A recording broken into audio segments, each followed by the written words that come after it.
Semifinal number 2 in the Essex County tournament is coming up right after this. The 2-seed Livingston Lancers play the 3-seed West Orange Mountaineers. The winner gets Seton Hall Prep in Saturday's championship game, and it's all coming up right after this on D1 Media Pro. He's going to take it himself for a championship! A double play wins it for Frazier! Turn it to the end zone. What a catch! McKay's on touchdown! Into the layup, goes at the buzzer. Wins it! The championship! Quick. Back here at Bonnell Field in West Caldwell, New Jersey, the home of the Caldwell Chiefs. My name is Kevin Connolly, joined alongside Ryan Lowy. It's semifinal number 2 between the 2-seed Livingston Lancers and the 3-seed West Orange Mountaineers. The winner gets the top-seeded Seton Hall Prep Pirates after their 1-0 victory over Montclair in semifinal number 1. Ryan, these are two rivals. We're expecting a great game between these two teams. Let's get right into it. What are your keys to the game? Well, Kevin, I think that's a great question. First of all, for West Orange, control the pace. West Orange is a pace-controlling team.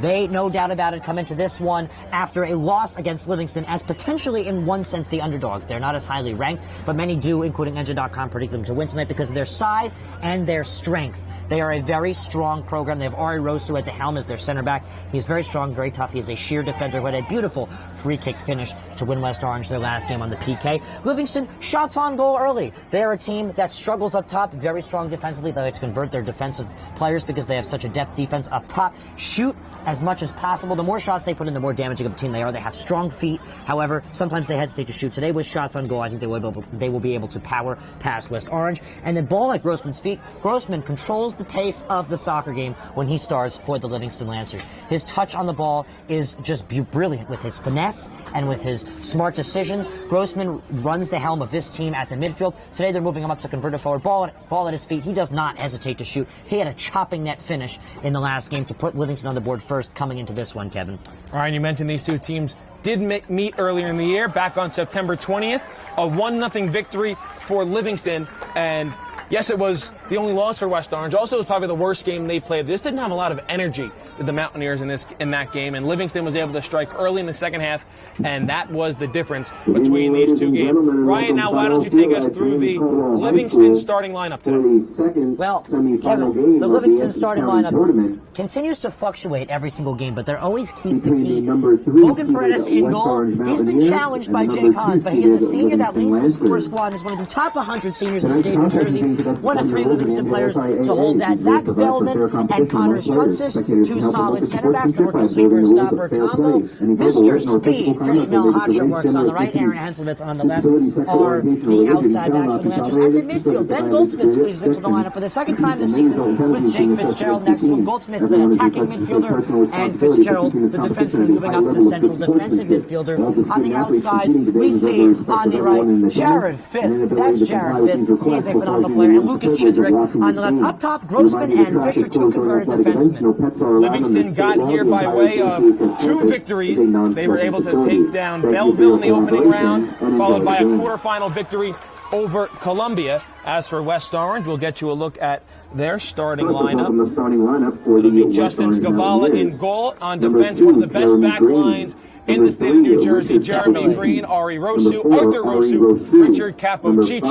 In the midfield, Tyrese Folks, Andrew Hinfey, Santi Aricio, and Mason Bashkoff. And then Nathan Menner and Francisco Soka round out the starting lineup for the Mountaineers today, who are coached by Doug Nevins. For West Orange, a little bit of a different Essex County tournament than Livingston. A 7-0 victory over Bloomfield in their first round win, but then a really tough 1-0 victory over the upset-minded York Academy Minutemen in their quarterfinal win. But a win's a win, and they're here in this game. Winner goes on to play Seton Hall Prep on Saturday at Belleville in the Essex County Tournament Championship game. Number 12, Jared Fisk. Well, Kevin, that was a phenomenal game we just watched. Seton Hall Prep were able to pull up a victory against last year's sectional champions who took down Livingston at a score of 3-0. Livingston are a lot of returning players who are very happy to not have to take on Montclair in the finals if they take down West Orange. That was a phenomenal game, Kevin. 1 goal put into the back of the net by number 15 on Seton. Seton Hall Prep. That was Eddie Krupski in the first half. A phenomenal game. The winner of that game, as I said earlier, Seton Hall Prep absolutely controlled the pace of the game. Montclair tried to put up a last-second attempt and effort to come back. They couldn't. They were shut down by the phenomenal goalkeeping of Aiden Batista, who had some career saves coming into the finals on Saturday. Let's see who they take on. It's a phenomenal evening for soccer, Kevin. It's a back-to-back combination of games, which we will also see tomorrow on the girls' side. But I think possibly the best out of the 4 games is this one. It's a rematch. Yeah, we have 2 more games coming up tomorrow from Millburn High School, the girls' semifinals in the Essex County tournament. You'll see both these schools in action. West Orange, the 1 seed, plays Montclair Kimberly at 5 o'clock. Then at 7 o'clock, it's Livingston and Montclair. Both those games can be seen live right here on D1 Media Pro. As for this one, West Orange, they're in all white. Livingston is in their alternate all green with gold lettering. This should be a great game here on D1 Media Pro, and we're excited to bring you to it. Who will play the Seton Hall Prep Pirates on Saturday afternoon from Belleville? We're going to find out in 80 minutes of game time, and West Orange will send one right in on goal, where Paredes is there in all pink. Justin Scavala is in all black. And Paredes will send a punt out towards midfield. Ryan, in that game earlier this year, it was Lucas Chazarek who was the one to score the game-winning goal early in that second half for Livingston. So we'll see what the Lancers have here, as they'll have a throw-in right off the bat with Krish Malhotra. Malhotra fires in on the near sideline. Jared Fisk is in. Jeremy Green right on his hip. And there's a whistle. And a free kick is going to be awarded to Livingston on the near sideline. The foul goes on Green. Taking the free kick for the Lancers is Jared Fisk, last year's leading goal scorer for the Lancers, and who has actually committed to play at Vassar College to play soccer, Kevin, D3. Phenomenal athlete. He's also an STA product. Fisk sends in towards goal. Blocked down in front. Ari Rosu might have gotten a foot on that. Comes out to the near side, Fisk back on it, and Rosu will guide it out of play. Ryan, something we haven't mentioned yet, in that first matchup between these two teams, Ari Rosu ended up being disqualified for the last 7 minutes or so. He picked up 2 yellows in that game, and Livingston really baited him into getting a red card off 2 yellows, and that was really the end of West Orange trying to make a comeback, playing a man down, and Ari Rosu, arguably their best player, as he falls down on trying to size up that kick, and it'll go downfield. Jeremy Green gets a head on it. Ari Rosu's PK in the quarterfinals over Newark Academy gave the Mountaineers their 1-0 win and a berth into the quarterfinals. West Orange doesn't concede many goals. In fact, the Mountaineers have only conceded about 2 goals this season. 1 goal this season, and that came against Livingston. So the Lancers have been the only one this year to get one past Justin Scavala. Incredible. And considering they played about 12 games. Yeah, Kevin, these are 2 teams that combined for only 3 losses on the year. We're deep in the season, let me mind you, so it's a very high-level game. Livingston, easy trip here. West Orange, though, risked possibly getting upset by Newark Academy, a team that's not been very successful as of late. They did upset 6-seeded West Essex to play the Mountaineers, as Ari Rosu throws in towards the box. It'll go off ahead in front. That was Jake Fitzgerald to get a head on it. And here comes our first corner of the game. Lancers very tricky on the corner kick. They like to play the short ball, Kevin. So we'll see what they decide to do here, as they will now defend the Mountaineers, who are trying to press early and score their first goal of the season against Livingston, as Livingston kept them shut out in the last game. Mason Bashkoff on the corner. Back post, trying to find Ari Rosu. It gets sent up right in the air. Rosu back to his feet. 2 Lancers collide. Ball still loose. It comes out on the near side. It'll take a bounce off the turf and come out of play. And it'll be a throw-in for West Orange.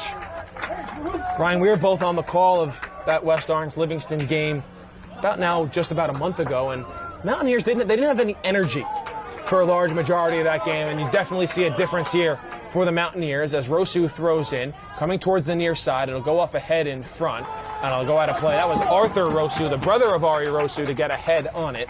And we'll have a throw-in a goal kick for Livingston. Well, Kevin, that was the end of their time in the NJ.com's top 20 ranking system. So tough break for them. Until recently, when both these teams now ranked. Livingston 1 spot ahead of West Orange. Livingston at 18, West Orange at 19. Mountaineers came into that game with If I remember correctly, I think they were pushing the top 15. I think they were around 15, I believe they were. 16. I believe they were actually 17th. Kevin, if I get that they correct. were pushing the top 15, and that one knocked them out. But not losing since, I put the Mountaineers back in the top 20, and Livingston, they were in the top 20, picked up a top 20 loss to Westfield, but that loss didn't drop them out too far. So a top 20 matchup here between these two squads. Winner gets number 2 Seton Hall Prep on Saturday. Another throw-in for West Orange. Now, that's a team that I think West Orange might actually be more comfortable taking on, because Rosa was able to pirate the Mountaineers to take down the Prep Pirates in a little inter-West Orange matchup in which he scored the game-winning goal in overtime. Yeah, that was last year, one of the first games of the season. A great game, 1-0. West Orange beat Seton Hall Prep in overtime. Ari Rosu with a big overtime goal to give the Mountaineers a win and on to a historic season from there on out. But that historic season ended in the sectional tournament semifinals in just an instant classic game between these two teams. It ended in PKs, and West Orange certainly will be trying to get revenge for that loss here in the playoffs against Livingston. It was a goal kick for the Lancers. The ball comes out on the near sideline out of play, and it'll be a West Orange throw-in. Kevin, Livingston dictated the entire pace of the last time these two teams took each other on. So far, West Orange actually putting more pressure on 6 minutes in. Ryan couldn't have said it better myself. Livingston, though, sends downfield. It'll be a race to the ball. Ari Rosu will get shouldered off the ball. That'll be a foul, and a free kick is coming for West Orange. That was Noah Fisher who gave Rosu a nice shoulder in the back as the West Orange captain went down to the ground. Well, I guess the official thought Fisher threw his arm, but Fisher claims he threw his shoulder at it, and, well, the official's word goes. In our first semifinal, officials were very lenient on the field of play, and I don't know if we're going to get that as much physicality as we did in that first semifinal here, Ryan. We're going to get a free kick for Livingston. When it comes to physicality, West Orange definitely are in charge of that one.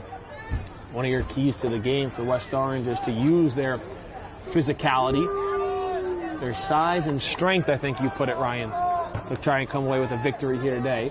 As the free kick comes in towards goal, and Arthur Rosu will send out on the far sideline.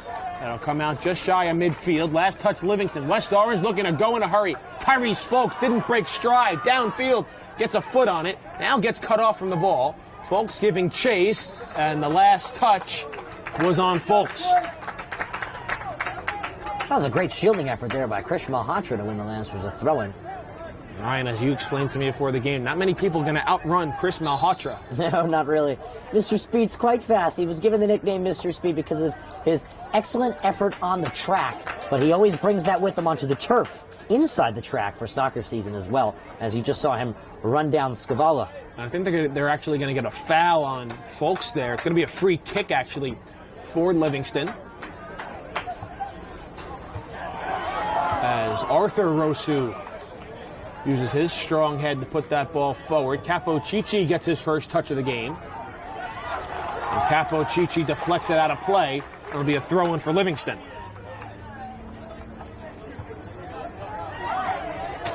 Nathan Menner, one of his first touches of the game. He's being hounded on the near side. Ben Goldsmith was there. Last touch off Goldsmith. And it'll be a West Orange throw.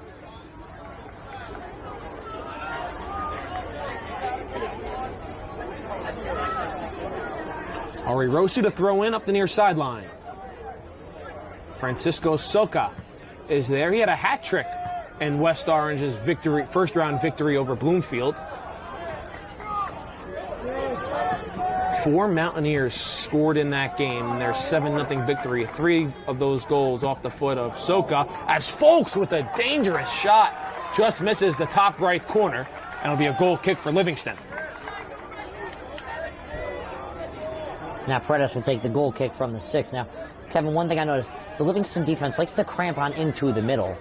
So that's definitely an effect that West Orange is starting to notice. You saw that shot from the far 18, close side, Kevin. Paradis fires one out.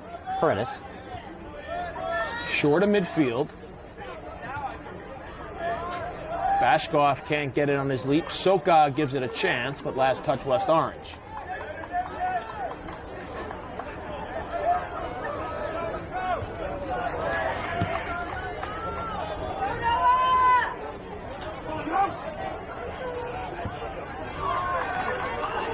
Grossman got legs of steel. He can bomb the ball, Kevin, just about the entire width of the field. Menner on it, chased from behind, slows his run, and it gets poked out on the far side for a West Orange throw-in. 9.5 minutes gone here in this first half. Still no score between West Orange and Livingston, but the Mountaineers have just about been living on this left side of the field. The Ari Rosu to throw in once again for the Mountaineers.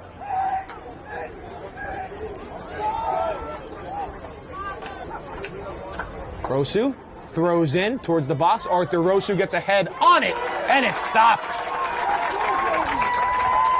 Menner was in for West Orange.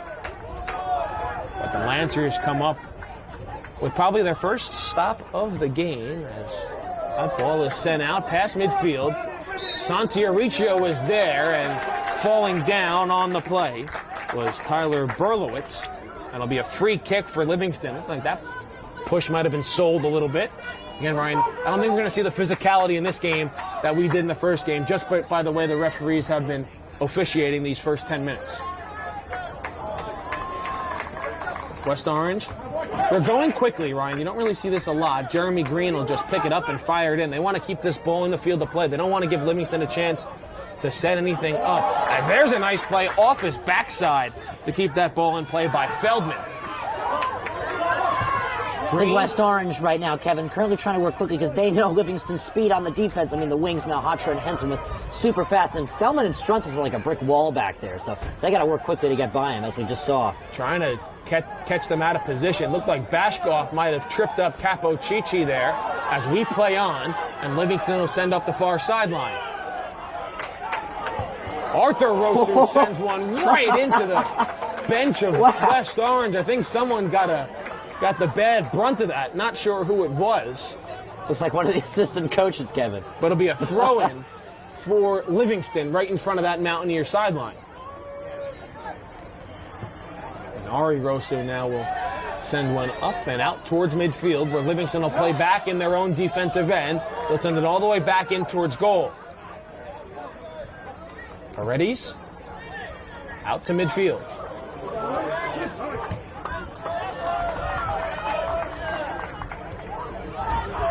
Soka got a piece of it. Will be picked up off the turf, though. Ryan, we talked about this West Orange back line, one of the best in the States. They have two captains back there already in Ari Rosu and Jeremy Green, and then you have the strength but youth of Arthur Rosu and Richard Capocici getting his first significant minutes on the varsity squad this season. So you have a little bit of leadership in terms of your veterans and obviously some inexperience with your younger players back there, but it's a formidable back line for this Mountaineer defense as they'll have another throw-in along the near sideline. Looks like this throw-in will come from Charlie Grossman, who's had a phenomenal season for the Lancers. Leads the team in goals this year, Kevin. Actually, it'll be a West Orange throw-in. Unless they change it. So it'll be Ari Rosu to throw in as Mountaineers will send a handful of players in towards the box. Rosu will start on the track and go forward. Fires in over his head. Soka got a head on it. Folks was in, but it was punched out by Paredes, and it gets sent out all the way towards midfield. Paredes comes up with a big stop. That ball goes out of play, and it'll be a throw-in for West Orange. Yeah, Fisher, my apologies, the guilty verdict on that one. The whistle did come out. So, yeah, I think that ball crossed out of bounds before there was that shove in the back from Fisher on Capocici, but it'll nonetheless be a throw-in for West Orange. I will tell you, today he is physical Fisher. That was his second call today. Arthur Rosu will eye it up. He'll try and clear out. Goes off the leg, and Ari Rosu will fire it out. A good run there by Tyler Berlowitz. It's actually Charlie Grossman. Oh, Charlie Grossman. My apologies.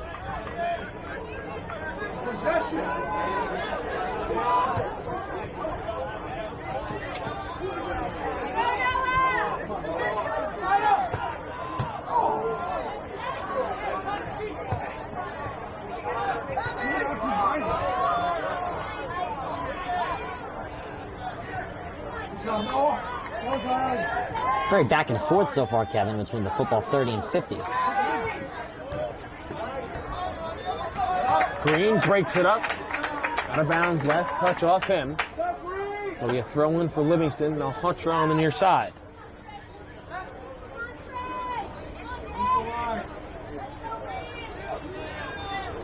Near side, that throw in, nobody will touch it.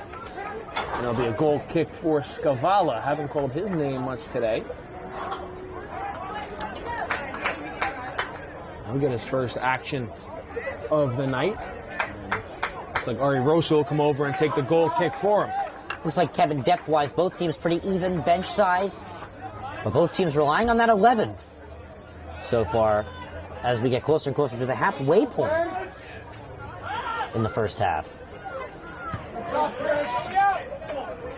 Ball bounces over the leg of Green. Rosu in.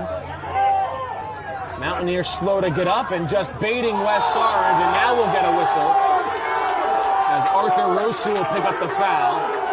And it looks like that is, not sure who that is. That is number 12, Jared Fisk, who's helped to his feet. It'll be a free kick for Livingston. This one will come from Connor Strunsis, the center back. About 50 yards out.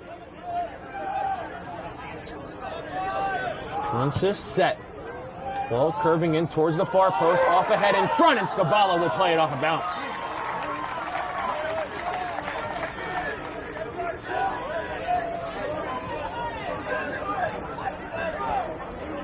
Scavala's punt out to midfield. It'll take a big hop off the artificial turf.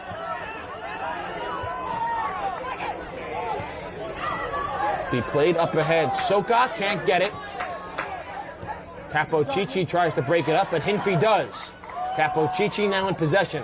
He'll play one, but he'll rifle one up, trying to find Bashkoff. Too hot for him to handle, and a goal kick for Livingston. Pace of this game, Kevin, definitely much quicker than it was last game where we saw Seton Hall prep play Montclair. Both teams really trying to put on the shots early. Physicality coming in earlier, too.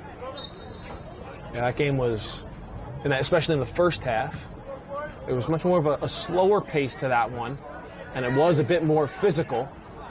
This one feels like a track meet between these two teams, and referees not letting them be as physical as they were in our first semifinal. Seton Hall Prep won that one 1-0. They'll get the winner of this one on Saturday at Belleville High School for the Essex County Tournament Championship. And Kevin, D1 Media Pro on the NFHS Network will be on the scene for that one. Currently believe the boys' championship will be played at 5 o'clock on Saturday at Belleville, and the girls will get underway at 7 o'clock. But again, that not yet confirmed yet. That's just what we believe is the tentative schedule. They'll have to fish the ball from out of bounds on the far sideline as West Orange will throw in.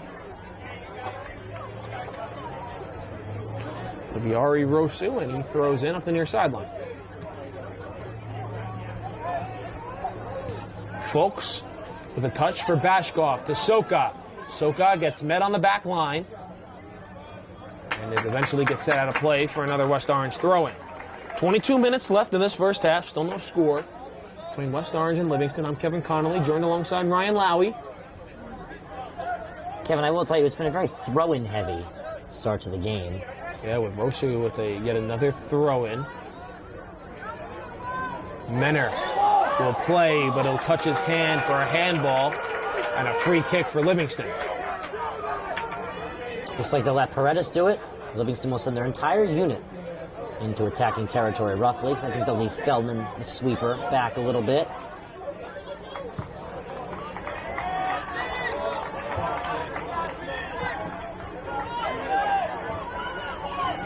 And Ryan, we talked about West Orange's 1-0 victory over Newark Academy. Not for nothing, though. Mountaineers probably should have had a couple more goals If it wasn't for Newark Academy keeper Max Alter, who stood on his head all day long but just couldn't stop a penalty kick from Ari Rosu, as Tyrese Folks does a great job at keeping that ball in play. Tic-tac-toe to Jeremy Green. And the cross. It goes a little far. Capo Chichi will try and track it down. He will, not able to muster enough strength on the pass, and Livingston will take over on the turnover, and they'll send all the way upfield. Green will come in and play it off his head. Green gets beaten down there. Back to his feet, chips up to midfield where Hinfey controls. Now, Kevin, feet to Santi Ariccio. As you were telling me, as you were updating me the West Orange score, I was at the Livingston game. You were telling me it was just that type of day for West Orange. They just couldn't finish. Hit the crossbar. I'm pretty sure they hit the woodwork 7 times total that entire game. Yeah, West Orange was all around the cage. They just weren't able to put any in the back of the net. Both teams stopped there. They thought a whistle was coming on the takedown from Soka. No whistle blew, and Livingston sent the ball out of play into the West Orange bench, and the Mountaineers have another throw-in as we get our first pair of substitutions for West Orange today. Nathan Menner, Tyrese Folks out, Jack Dvornin and Jared Charles come into the game for the first time for the Mountaineers, more than halfway through this first 40 minutes.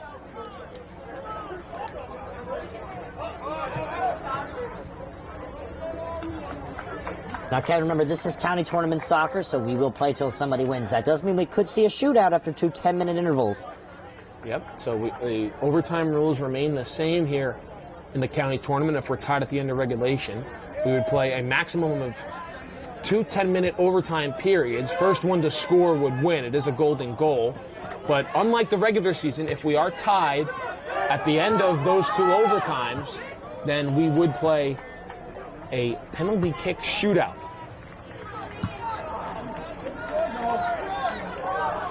But still a lot left to be decided before we even think about that happening.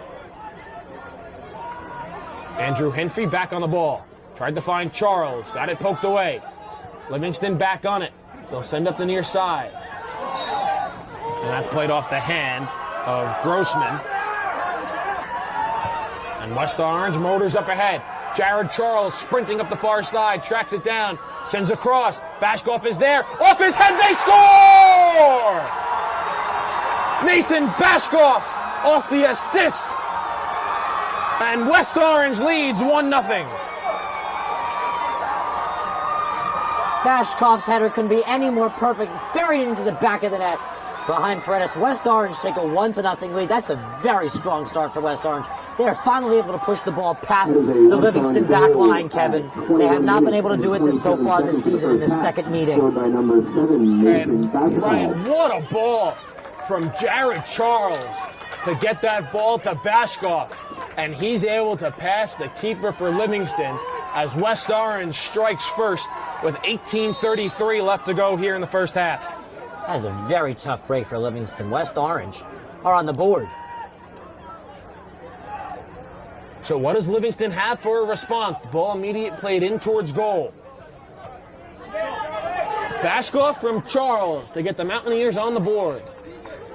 Ball takes a big hop off the turf, and it'll be an attempt to be saved by Bashkoff. He can save it, and it'll be a throw-in for Livingston. Now, Kevin, we talk about the effect that this has on the county tournament. I'm also kind of curious to see what the result of this will have as an effect on the state rankings, too. Both teams, as you said, ranked very close to each other on the high side of the top 20 in the state of New Jersey. So this is going to have a very massive effect. Yeah, Livingston, the higher seed or the higher ranked team right now, as Green goes down, and it will be a throw-in for West Orange. Livingston came in at 18. West Orange comes in at 19. And it makes sense given that in terms of this tournament, Livingston is the quote-unquote home team, even though it's played at a neutral field, with their victory over West Orange got them the 2 seed, and it dropped West Orange down to the number 3 seed. Chalk prevailed after a bit of a chaotic first round and quarterfinal round, but top 4 seeds advanced here to the semifinals. Be a free kick after the foul for Livingston. 17 minutes left to play in this first half. Mason Bashkoff the goal for the Mountaineers, getting them on the board with a 1-0 lead.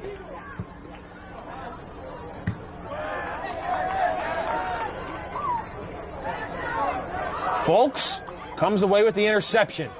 Loses his balance on the far side. Well, they say touched it last. And they're going to say it's going to be West Orange ball. Still, nonetheless, that was a fantastic tackle right there by Feldman. He's Fierce Feldman over there. He can make some of the nicest plays. A top-ranked defender. Freshman year, all-conference honorable mention. Sophomore year, first team. So this year, who knows where they'll place him. I'm assuming probably in the all-state category. It'll be Jeremy Green for the free kick for West Orange. Mountaineers trying to double their lead. More than halfway through with this first half.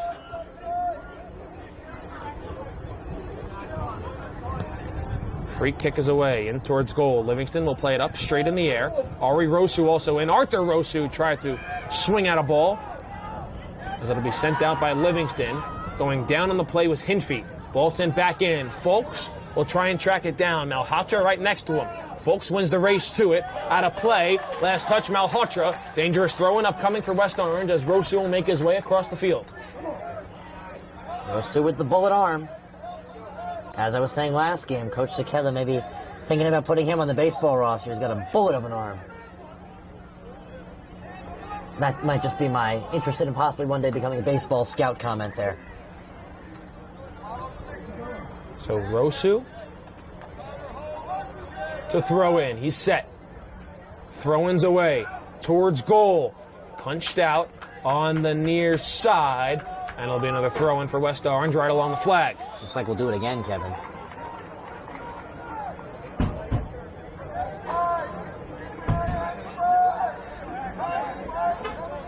Rosu set once more. The throw-in again. In towards goal. It gets punched out. And Livingston will send out on the near side. It'll be another throw-in for West Orange. But Livingston able to get themselves about 30, 35 yards of room to breathe with, as Green will come over to throw in for West Orange. St. Kevin, the game is still very young. We're barely through the first quarter of the game. Livingston down 1-0.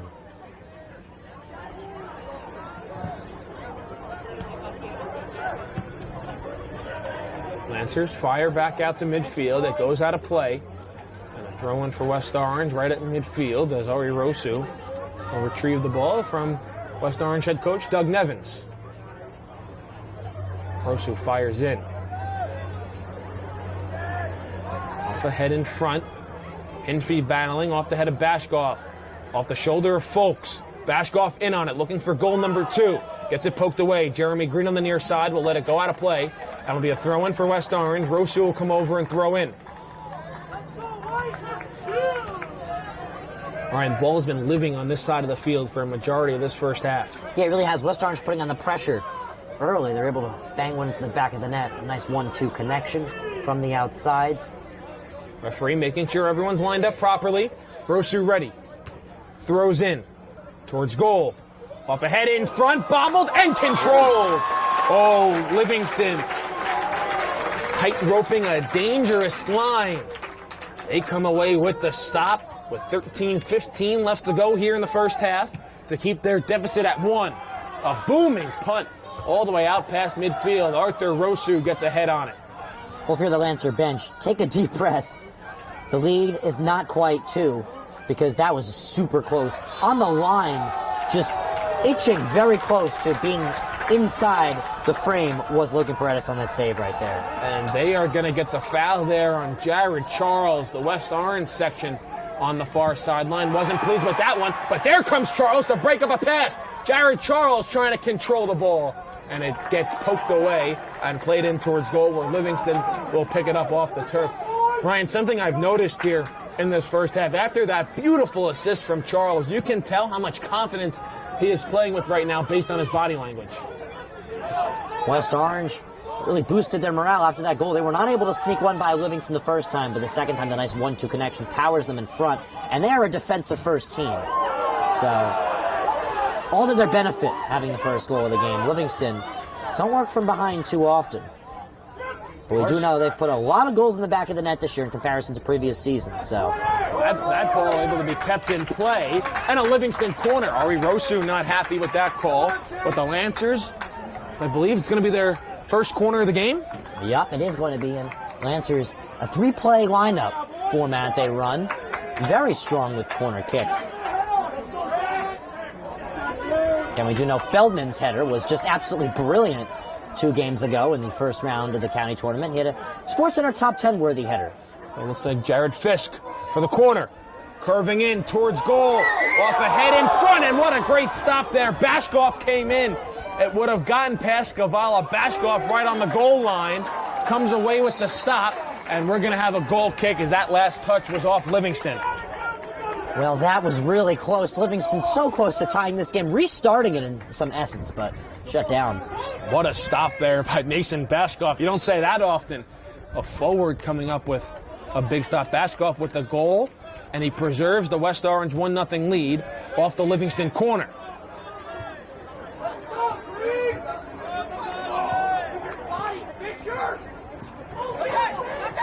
Near sideline. Fisk keeps it in play.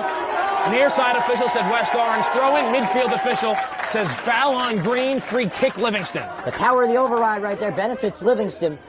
Did see Fisk getting shoved by the shirt a little bit. I think that was a good call by that midfield official. Definitely. So Livingston, off their free kick, will work it to the far side of the field. Now they'll fire in towards goal. Comes back in, a rifle shot and stopped by Skavala.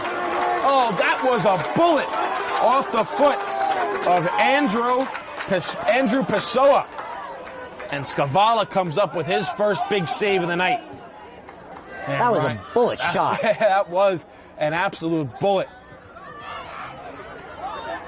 Line drive type of kick right there. Got the laces on it. Perfectly swung around the ball. Charles can't turn the corner, and a West Orange throw-in.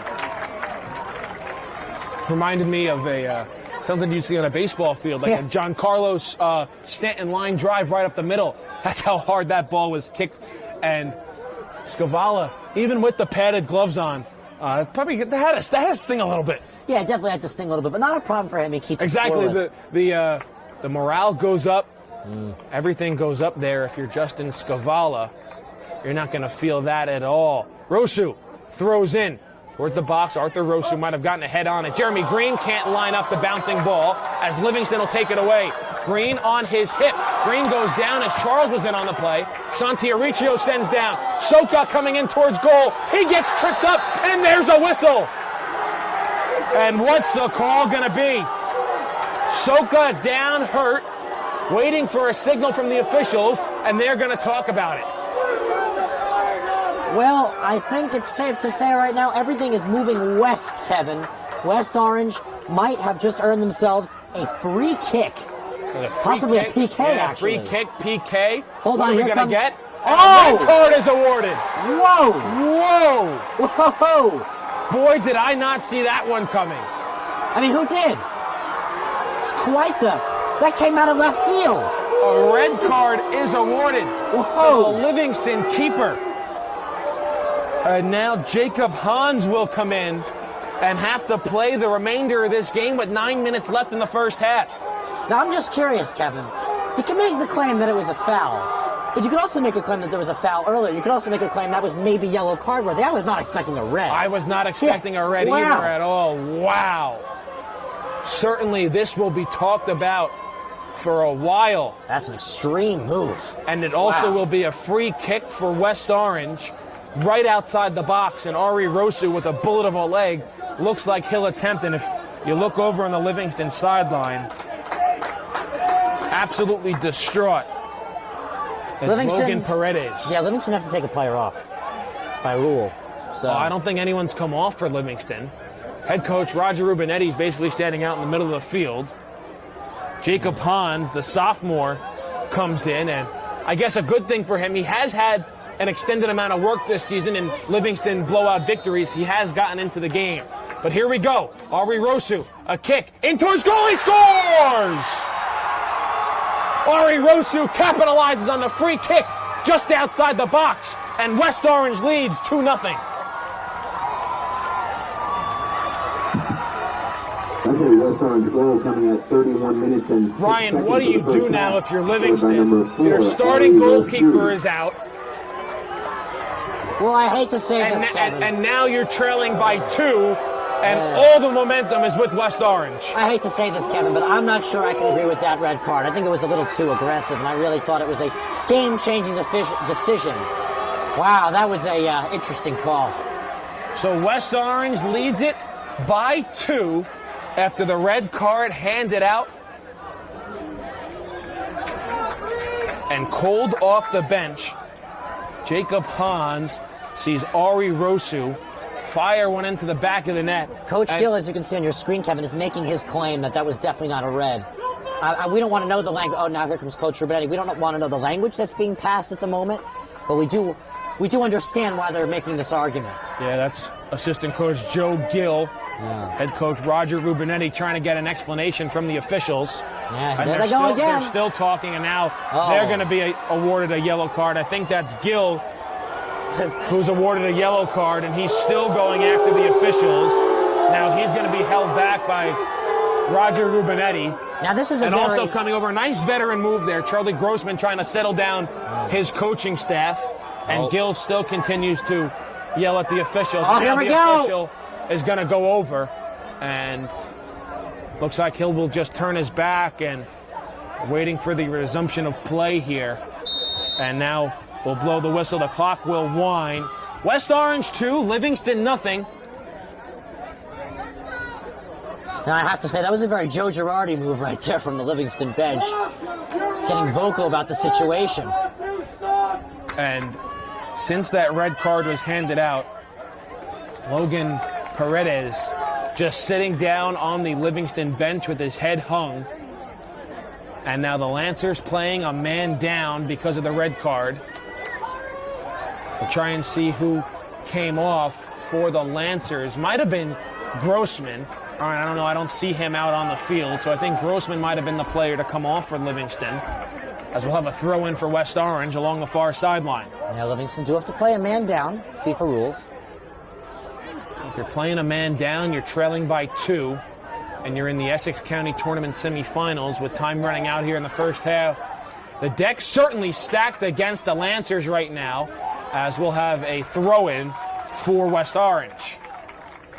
Another chapter in this rivalry between these two schools on the pitch. Chapter in history of the Essex County Tournament as well. Yes. I mean, good claim Livingston can make there, and also a good claim the official can make there. I mean, Paredes went all body there, let's be honest. I mean, red card, I don't know, but... Played back towards the middle of the field. Bashkoff, not sure if he tried to pass or shoot, but it comes way wide. Nobody was there for West Orange, and Livingston will throw in. I mean, Kevin, I think that is automatically the lock play to remember for the evening. And now it looks like Grossman is going to come on. Andrew Pessoa will check out.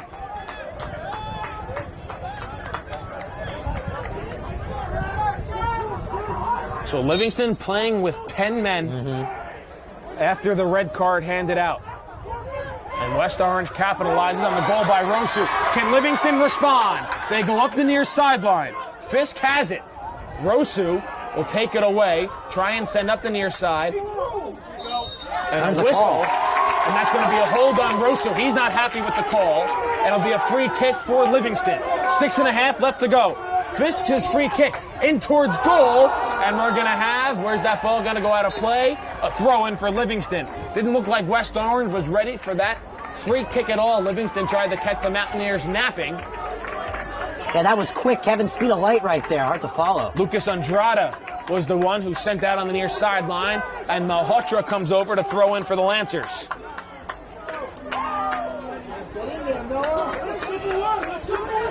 Malhotra throws in near side post. Corner, Livingston. Last touch off West Orange. So Ryan, the Lancers getting the opportunities, down a man to try and come back in this game. Looks like we're going to get another substitution.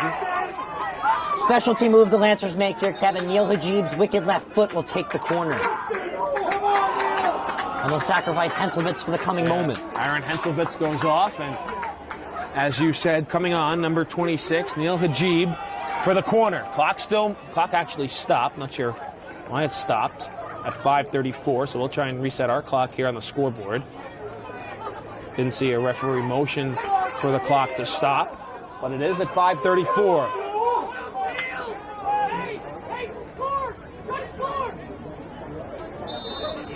Now we're ready, clock moving once more.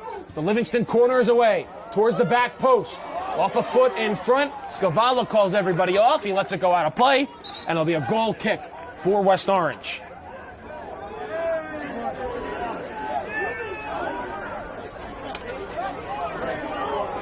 So 5:15 and counting left to go here in this first half.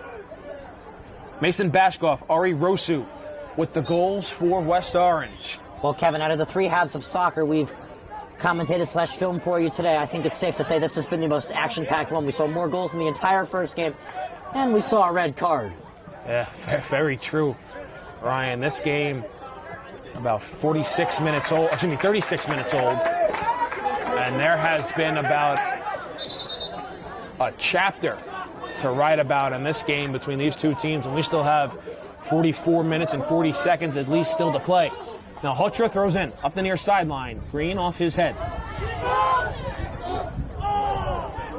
Fisk on it. He'll send a cross. That'll be intercepted by Capo Chichi. He'll fire down the length of the field. Bouncing ball out to the far side. Controlled there by Cesarek. Cesarek trying to turn the corner. Gets met by Rosu. And Rosu will send up the near sideline. A great job by the West Orange captain. Out of bounds off Livingston. And the Mountaineers quickly will throw in with 4 minutes left to go here in the first half.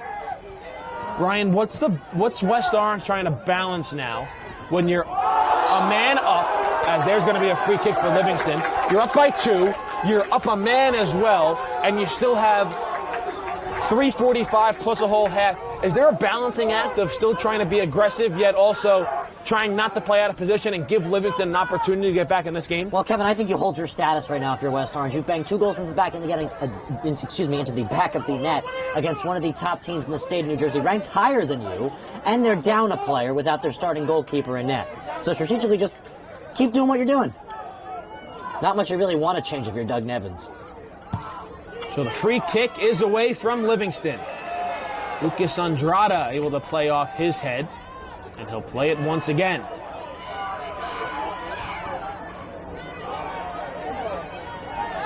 There's a takedown on the far side, and a free kick for Livingston.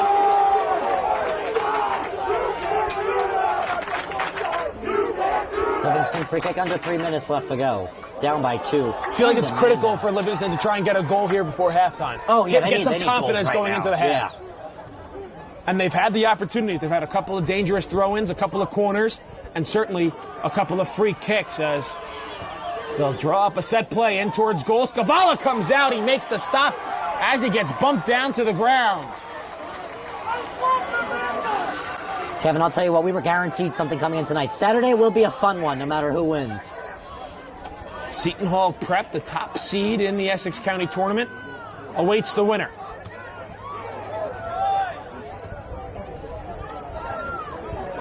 Game is currently scheduled for 5 p.m. at Belleville High School. Game that can be seen live right here on D1 Media Pro. Scavala calls everybody off, and he will field it off the ground like a shortstop with 2 minutes left to play here in the first half.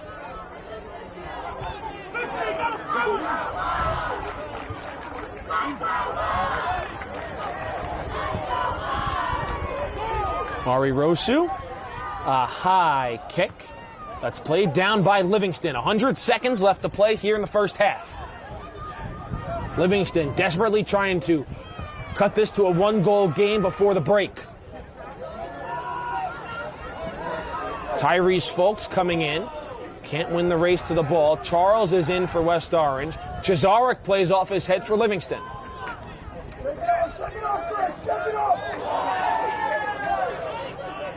Rosu plays down with his foot and drives one all the way downfield.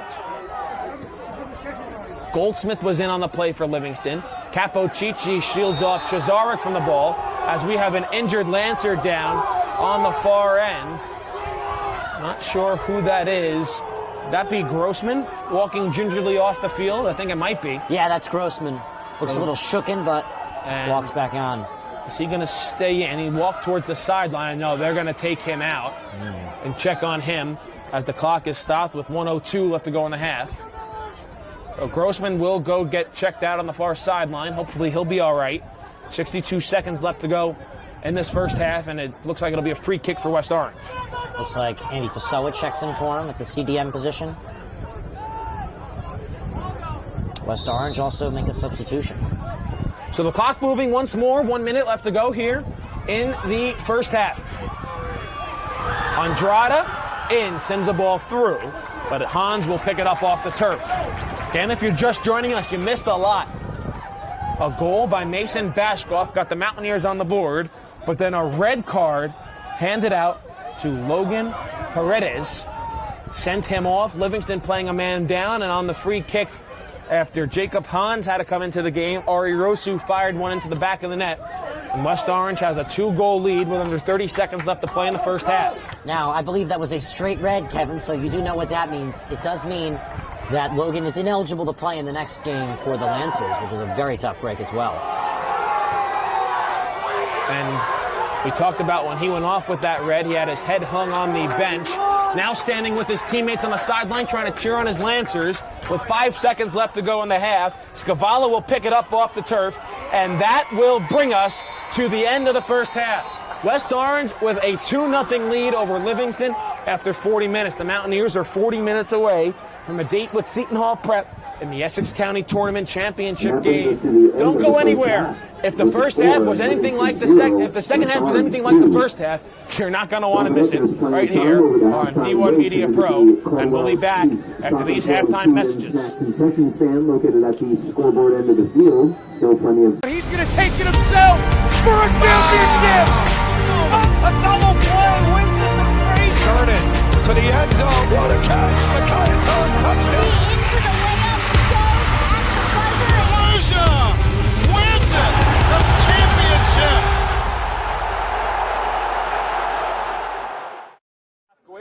Screen pass out in the flat, caught, and it's a touchdown for St. Peter's. O'Donnell swinging away, puts it over the shortstop's head. That's a base hit. It'll score one. Faraz on his way home. Throw is not in time. Going quickly, Bullock takes the snap, throws to the far side. Wide open touchdown. In there, called strike 3 looking. Mulcahy strikes out the side. He's perfect through 2. Now up ahead for the Marauders.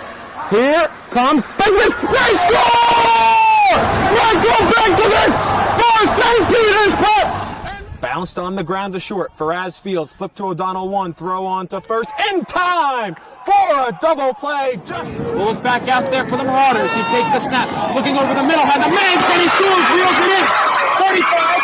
Stick on to defenders. 2 on to the 20.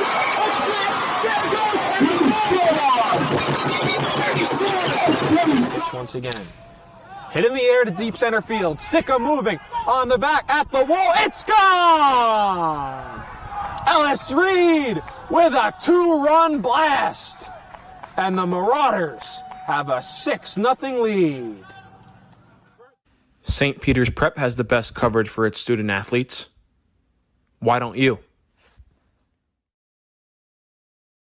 Want to learn how to be a talk show host? Want to be a great play-by-play announcer? That's good. You always have to be prepared for something to happen. Thank you, Gary. Sure, thank you, Matthew. Good evening, everybody. Today is Super Bowl 54. The Kansas City Chiefs versus the San Francisco 49ers. But sometimes there's a lot of pressure. There's a lot going on. There's a lot on your mind. Arizona is a tough out right now. I think the Chiefs come out of it. He speaks beautifully. To speak in front of people, learning how to have a conversation, learning to ask questions. These are skills that will help you in whatever you do in your life. Are you interested in pursuing a career in sports marketing or creating impactful sports content? You can get experience in high school by being a part of the RISE program powered by Ortho Carolina. It will give you a head start on an exciting career. The RISE program exposes students to industry professionals and gives them real-world experience by creating content and marketing the teams at their own high school. To find out how you can be a part of RISE, email us at contact@readinessandsportseducation.org. One of New Jersey's premier high school basketball teams gets their coverage from D1 Media Pro. and it goes like this. Finds Floyd to tie things up. Tie game! 62 apiece. 90 seconds. Floyd attacking and throws it down! Corey Floyd! A missed opportunity down low, behind the back to Bueno and one! Lawrence with Floyd to lob it up for the slam! Too low for Dunn. Wilcher to Floyd, brings it in and one on the lob! Thought about the three, drives baseline. Oh, what a start for Corey Floyd! Here with Corey Floyd after a tough... Wilcher, three. Got it! Simeon Wilcher is fired up! And Simeon Wilcher all alone with the flush. Here with Simeon Wilcher. And a pass taken away by Marshall. And he'll throw it down. Tosses it ahead to Valencia. Sering driving and throws it down. He can't get around and a turnover. Corey Floyd has it. Step through, lay in, build the basket. Marcus Cerroti here with Roselle Catholic head coach Dave Boff. Dave, you're coming up. Now it's your time to join.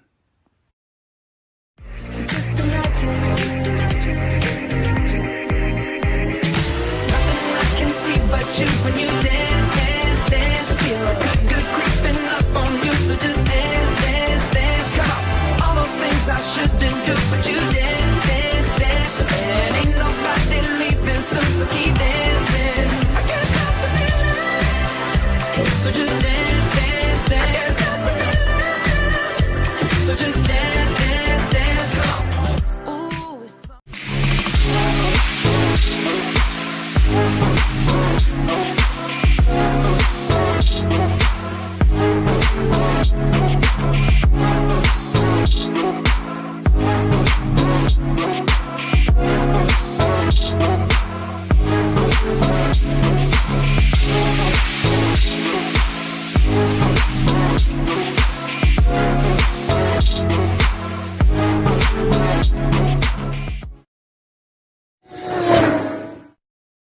Up the middle, barreling towards the goal line. Baldwin is in for a Vance touchdown. Right down the middle, man. This guy, and he keep going, and he the ball's loose. And they hop back on it, and that's a touchdown. Short punt, bounces at the 35, fielded at the 40 by Quick, out to the corner. He's got blockers and a lot of green grass in front of him. Cuts back, he's in for a touchdown. Swing pass in the flat. Gets to the corner, he's going to get in the end zone. Touchdown. Good job, block. Third down and 17, a handoff, getting to the outside. There's a hole, there's a first down, and all the way to the races is Elijah McWilliams to the house for a touchdown and for an IMIC for a division championship.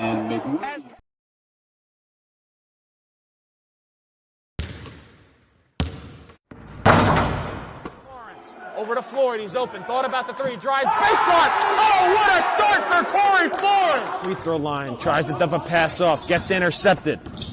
Freeman all the way to the hole. Oh, what a block by Moore! Left to play in the fourth quarter. Cromartie, three, got it! Davis probed in the corner, three-pointer, up and down, Brown again! His second straight three. Roselle Catholic in a hurry. Wilcher, back to Bueno. He's going to try and tie it. And he does! Oh, big shots all around! He can't get around and a turnover. Corey Floyd has it. Step through, lay in, build the basket!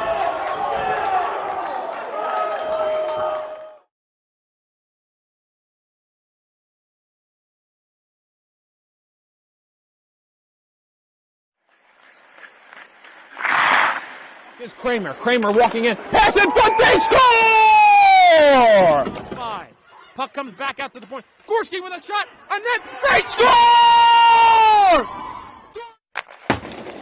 Slap shot from the point, block the side. Here comes Ken Bishop walking in short-handed. He scores! Up ahead for the Marauders. Here comes Bigwitz. They score! Michael Benkovitz for St. Peter's Pup, and they lead it 3-2. The celebration is underway. The horn sounds, and the Glen Rock Panthers are the McGinnis Cup champions. But that's going to do it. The revenge tour is complete. The Don Bosco Prep Ironmen are the Gordon Cup Conference champions. Do you want your school to be covered by the #1 live stream service in the state of New Jersey so the entire country can see moments like this? We play once again. Free kick coming for the Mountaineers. Short shot on goal. On post. West Orange gets the goal, and they win. They take down the #2 ranked Seton Hall Pirates. Bullock takes the snap. He's going to take it himself. Barreling towards the goal line, and he's in. Taj Bullock from 3 yards out. And the Marauders lead it 20-7. Or baby. Welcome back here to Caldwell High School. It's the second of our semifinal games here on the D1 Media Pro page on the NFHS Network on this Tuesday night. My name is Kevin Connolly, joined alongside Ryan Lowy. Ryan, that was an eventful 40 minutes, but in the end, West Orange has a 2-0 lead, and they're 40 minutes away from playing Seton Hall Prep in the Essex County Tournament Championship game on Saturday. Livingston, Kevin, walks into this game with 11 players on the field and Logan Prentice in goal. They now walk out with 10 players on the field and Jake Hans in goal. So a little bit of a different situation, and down by 2 goals. West Orange with 2 brilliant goals, one of them coming from Ari Rosu off of a beast mode penalty kick, which he really specializes at, I must say. Yeah, that was a bullet off the foot of Ari Rosu. The first goal was a beauty, though. A beautiful assist from Jared Charles to Mason Bashkoff, who originally beat Logan Paredes. And Ryan, one thing I think we do have to mention, and it doesn't really hold that much weight because there still would be like 50 minutes to play. Before the red card and the second goal went through for Ari Rosu, West Orange was by far the better team in this game. Yeah, I think they've definitely controlled the pace and the tempo, but we do know Livingston. Even prior to the red card, like they were the better team. But then again, it's only a 1-goal game. You get what I'm saying? I do understand what you're saying, but the red card really did open up a wide window of opportunities for West Orange to potentially blow out the ball game, if you know what I mean. Ball's played back in on goal, and Hans is there. And, I mean, what a tough situation he's put in. I mean, he comes off the bench ice cold, and obviously the mentality of every reserve player, no matter what sport you're talking about, is always be ready, stay ready. And I mean, in that situation, having to defend a free kick from right outside the box against one of the best players in the state who has a rocket of a foot, and let's be honest, I mean, he wasn't expecting to get in this game in the first 20 minutes. You get what I'm saying? So it's just a really tough spot for him. Jake Hans you're talking about? Yeah, Jake Hans. I mean, he wasn't expecting to be in this game in the first half. Obviously, he has to be ready for such a situation, and Rosu just fired one right past him and gave West Orange a 2-goal lead. Rosu, again, that was the second time today first time we've seen from West Orange, a baseball-like type of shot. That was a gun. Yeah. Like a bullet off the bat of Giancarlo Stanton or Aaron Judge, or pick one. Pick a player, Shohei Ohtani. You can just... It's a Rosuian blast. Yeah, if John Sterling might say. Nonetheless, Hans comes up with a stop there off the throw-in, and it gets sent out on the far side, and West Orange will have another throw-in. Well, Kevin, you want to know the truth? I think there will be a rubber match. I think they will take each other on in the sectional finals. Not the sectional finals, the sectional tournament, I should say. Very possible, both in the same section. Yeah, definitely possible. Last year, in the COVID-manufactured section tournament, Livingston downed West Orange in just a classic game on PKs. A game that was a game neither team deserved to lose. Just both teams were excellent, and Livingston went on and eventually lost in the sectional final to Montclair. Montclair not able to defeat Seton Hall Prep this year in the Essex County Tournament. Come away with a 1-0 loss, and what was really an entertaining second half compared to the first half in our first semifinal we had today, Ryan. I mean, you just had much more scoring opportunities in that second half for Montclair to try and tie it back up. They kind of dominated possession in that second half, but they just weren't able to get a ball in on goal. As there's a takedown with no whistle. Malhotra went down. Fulks was in on the play. As now the ball is chased down on the far side, and the first one to it will be Noah Fisher.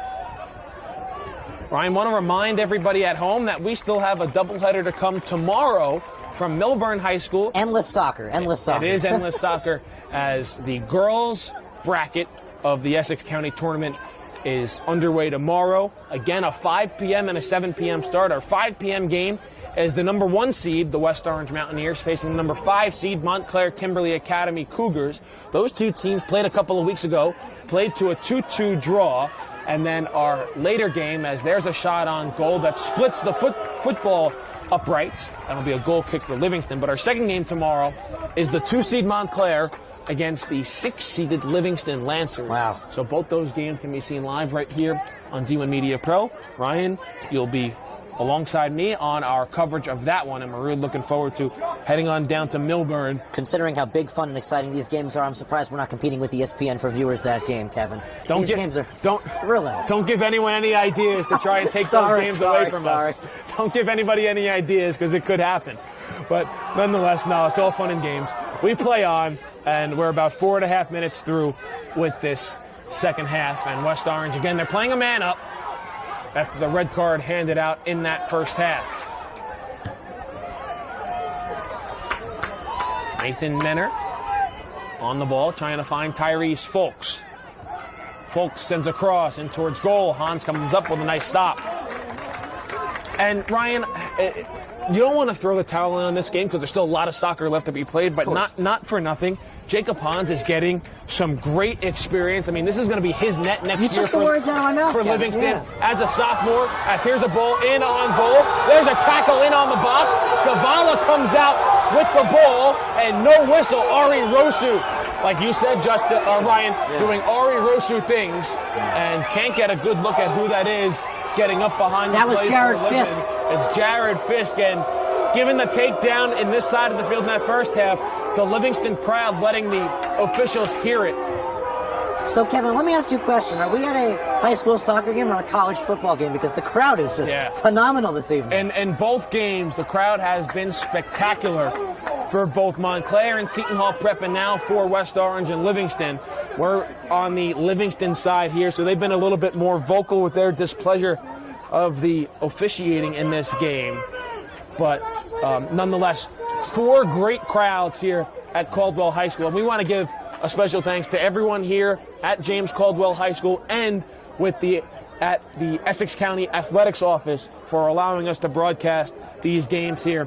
It's been absolutely a treat to be on hand for these games tonight, tomorrow, and for our championship games later this weekend. High-level soccer, and I stand by this, Kevin, at the boys and girls level, debatably the top county tournament in the state of New Jersey.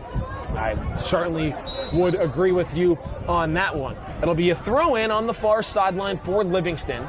It'll go out of play, and now we'll turn around and have a West Orange throw.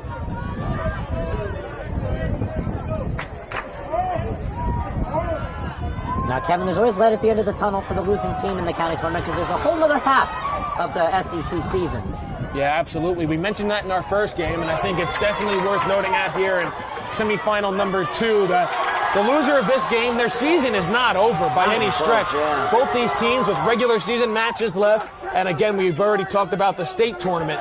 So both these teams have a lot of soccer left to be played, and now we're going to get awarded a throw-in for West Orange.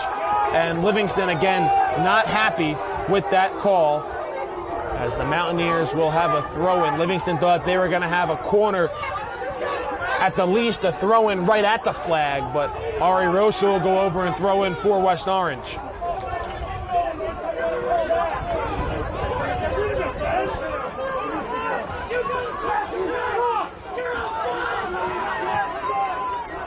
Ball gets sent downfield. Tyrese Folks sends one in towards goal that Hans will grab off a bounce. Yeah. Brian, I want to give a lot of credit to this Livingston squad. Things could have quickly gone off the rails after the red card and Roshu made it 2-0. But the Lancers, they've hung tough with West Orange, even playing a man down. It's going to be tough to try and find 2 goals, though, in these final 32-plus minutes. But certainly you got to give credit to head coach Roger Rubinetti and this Lancer squad. Got to give a lot of credit to their veteran leadership on this team to hang tough and not just throw in the towel. And they're giving West Orange their best shot as much as they can handle, just playing with 10 men. Yeah, we do know Livingston, very good at controlling the ball, very technical squad they have on the field. Game's most definitely not over, Kevin. That's the best part of tonight. Even with the exciting 2 goals in favor of West Orange and a crazy red card, this game is most definitely not even close to over yet. As you can see, Feldman using his big body. Yeah, Menner got pushed off the ball. The West Orange crowd wanted a penalty, or foul, excuse me. They're not going to get one, as Livingston were to throw in. Taken away there by Hinfey. Bashkoff was in on the play. Soka giving chase on it. A nice play to send it behind himself was Strunkus. Bashkoff near side. Sent out a play and a West Orange throw-in.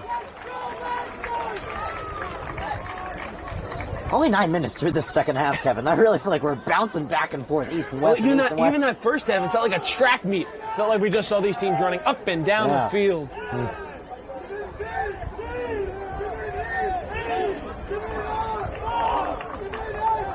Reminder, stay tuned for highlights of both semifinals on the D1 Media Pro social media pages. That's D1 Media Pro on Twitter, Instagram, and TikTok.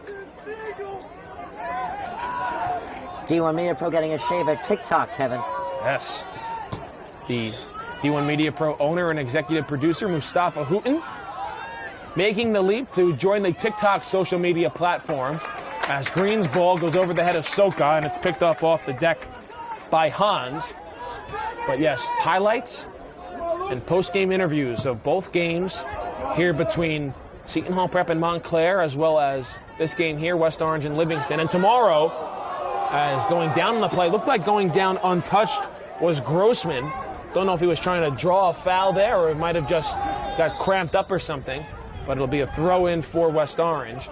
But we'll have highlights and post-game interviews of all 4 games, 2 today, 2 tomorrow, on the D1 Media Pro social media accounts. That's D1 Media Pro, as you see on your screen, on Instagram, Twitter, TikTok, YouTube. On any social media platform, you can find D1 Media Pro. And of course, if you're an athletic director or coach, don't hesitate to email d1media@yahoo.com to get your school represented by the best coverage in the nation at the high school level.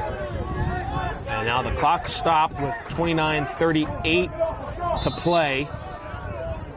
Now it'll resume once more. Ball's played back down on goal. Scavala calls everyone off, and he'll field it with 2 hands off the turf. Ryan, I will say this is my first time here at Caldwell High School doing a game on site, and man, what a beautiful athletic complex, beautiful school they have here. Another one of the hidden gems in Essex County. Well, the turf doesn't lack, Kevin. It's nicely taken care of. Multi-purpose facility also hosts Caldwell football. It also looks like it hosts some Caldwell lacrosse, which is the pink lining, and the blue lining of what looks to be field hockey. Yeah. And you have behind us a softball field, baseball field. Softball field directly across from us as well. Yeah, you have a couple of soccer fields, again, also behind us. So definitely a multi-sport, multi-use facility that we have here at Caldwell, and just a beautiful school here in West Caldwell, New Jersey. That ball comes in on goal. Hans will field it off the turf. We're more than 10 minutes through with this second half, and our score remains the same. West Orange 2, Livingston nothing.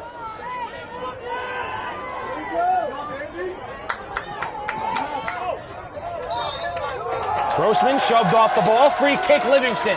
Can they get back into this game with a dangerous free kick? Who will attempt it? Looks like it'll be Grossman.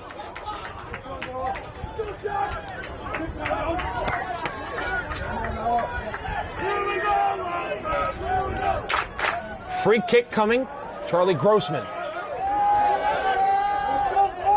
Under 28 minutes remaining, West Orange leads by 2 here in the Essex County Tournament Semifinals. Ball spotted just inside the 30-yard line. Free kick coming in towards the box, and it goes off the head of Arthur Rosu, and a Livingston corner awaits. And a Lancer substitution coming on, and Ryan, we saw this. Here comes the corner kick man. I call him. Neil Hajib will take it now. Yeah, Neil Hajib. We saw him come on to address a corner in the first half after the Lancers went down to playing only with 10 men. We'll see what happens here. Hajib, corner coming in towards the box. It's a bit long, goes off the head of Chazarek, and Bashkoff sends out of the box. Chazarek, though, right back on it. Plays in behind him, off the head of Fisk, on the near sideline. Goldsmith Can't win the race of the ball. Charles sends out of bounds, and a dangerous throw-in upcoming for the Lancers. 27 minutes remain in regulation. 2 first-half goals from West Orange. Of the Mountaineers on top. Malhotra to throw in. Gives the thumbs up. Sends in off ahead in front, and Bashkoff again clears out for the Mountaineers. Ball's played off Soka. Malhotra tries to find down low. Ball gets propped up in the air. Played back to Malhotra. Cesarek on the near side. A good job to evade Charles from the ball, but he can't play down the bouncing ball, and West Orange will have a throw-in. It looks like we'll have some substitutions. Getting a little chilly this evening, Kevin. Yeah, temperature dropping a little bit from what we had earlier today. Temperature only supposed to rise as the week goes on, I think, Ryan. I think it's supposed to get into the 80s as the week progresses. Hey, well, you know what? It's supposed to get closer and closer to winter weather as we get near Halloween, so I'm not complaining. You know what? Bring in the heat. I miss summer. Jack Vornan was the one to check in for West Orange, and so did Shannon Bravo. So those were the couple of substitutions the Mountaineers made before that throw-in from Ari Rosu. Ball's played in. Cesarek out of play. Last touch off Richard Capocici. Cesarek throws in right away. Livingston not trying to waste any time. Ball's played in towards the goal line. Capocici knocks it away. Trying to turn the corner, reversing field, and it's poked out of play. Lucas Andrada was in to poke it out, and a throw-in coming for Livingston. Noah Fisher was the one to force the throw-in. Now Hutcher comes over. He'll get set to throw in with 25 minutes left to play.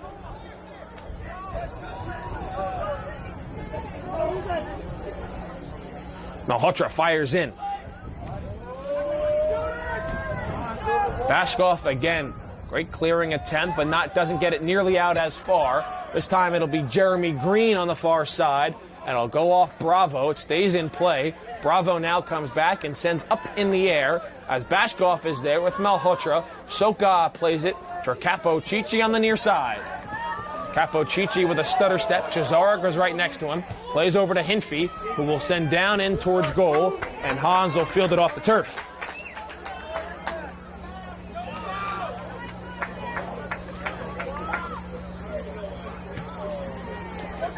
Hans' punt is short, takes a short hop at midfield. Bravo was in, so was Dvornin.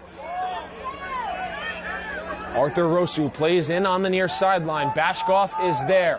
Bashkoff in on the corner. And a corner for West Orange. That is a brilliant shield there by Mason Bashkoff. Soccer geniosity. Bashkoff forces the corner for West Orange. He will attempt it as the Mountaineers look for number 3. Here with 23 and a half minutes left to play. We'll get a substitution coming on for both teams. Jared Charles comes on for West Orange. And it looks like coming on for Livingston. Is that Lav Seigel? That's Lav Seigel taking out Andy Pessoa. So ready for the corner. Bashkoff. Back post. Rosu is there. Green tries to tee it up. Shot on goal, and it's stopped. Oh, what a great stop on the back line by Livingston. Keeps their deficit at 2. Henselwood saves the day. His swinging foot keeps the ball out of the net. As there's a takedown on the far side. Lancer is slow to get up. Looks like that's Fisk. Yep. And they'll award the throw in to Livingston. And Fisk gets to his feet a little bit slow. I just have to say, Kevin, what a day it's been of soccer. I don't think there's been one moment where we've been bored. No, not at all. And soccer, no doubt about it, is a sport where you can easily get bored if there's a big score difference or if the pace is too slow. In the 4 halves of soccer, we're currently through the 4th half right now. It's been so exciting. Yeah, it's been back and forth action.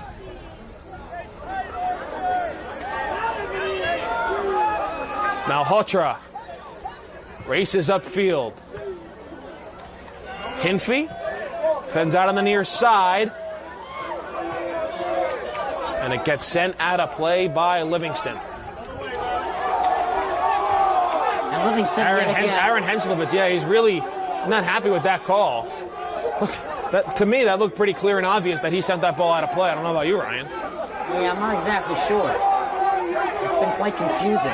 Yeah, so it's a throw-in for West Orange, and the Livingston crowd, I think, just have a little bit of a vendetta against this officiating crew tonight, just because of that red card handed out back in the first half, which eventually gave West Orange a 2-goal lead. Well, Kevin, I'm not trying to be anti or pro Livingston here at all, but the officials have had a very tough day, a lot of pressure on them, and this has been a quick-paced game. Well, certainly, when you play in a game of this magnitude with trying to get a berth into a championship game, feels like the spectators certainly put a lot of the pressure on the officials. Not only that, the coaches. Yeah, when this game certainly isn't decided by the officiating crew.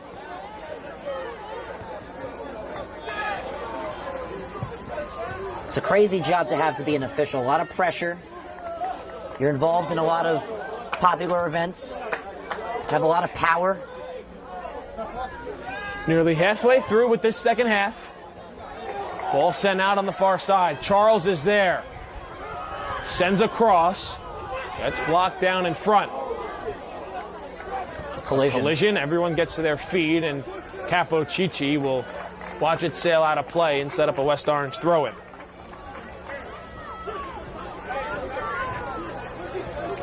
Kevin, if West Orange is able to hold, this would be a West Orange derby in the finals. Yeah, West Orange High School, and then Seton Hall Prep, located also in West Orange. Well, what a rivalry that is at the soccer level. I mean, the last time those two teams faced each other. Yeah, that was a classic. I mean, your call on that one was a classic. It's on half our commercials for D1 Media Pro. A thriller of an ender. Yeah, an overtime win for West Orange. Last year at home against Seton Hall Prep, Ari Rosu with the overtime goal, as Hans will come out and field that ball off the turf and roll it right out as Livingston, with less than 20 minutes left to go in this second half, needs 2 goals to try and tie the Mountaineers.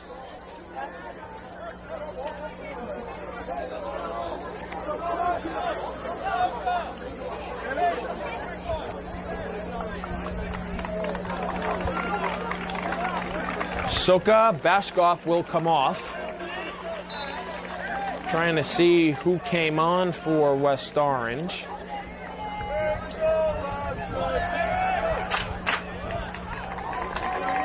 Looks like Fulks re-entered the game for the Mountaineers on the latest substitution, as West Orange will have another throw-in.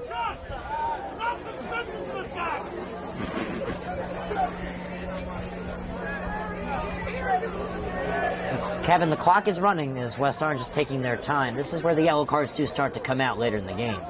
Yeah, West Orange in no hurry to try and throw this ball in with 19 minutes left in this second half. Ari Rosu will throw in on the far sideline. Puts his hand up in the air, and now he's ready. The official blows the whistle to signal to throw in. Towards goal, off ahead, in front. Stop! They score! Arthur Rosu off the rebound, and West Orange leads 3-0. Well, tap in for Arthur Rosu. Looks like it puts this game in the bag with 18:42, and it looks like the only thing that's left is the traffic. 21 minutes and 18 seconds of the second half, scored by number 5, Arthur Rosu. Arthur Rosu gives West Orange a 3-0 lead. 18:42 left to play in the second half.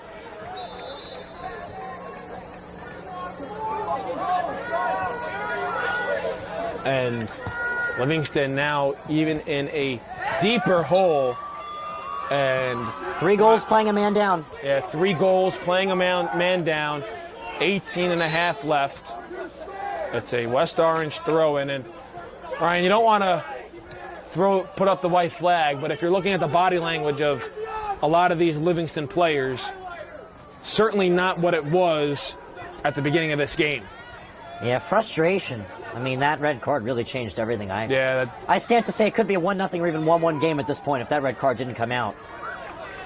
I mean, obviously contradictive opinion, but still. Yeah, it certainly will be a major talking point, but now, and you can't even play in what-if hypotheticals, because that was such a big moment in the game.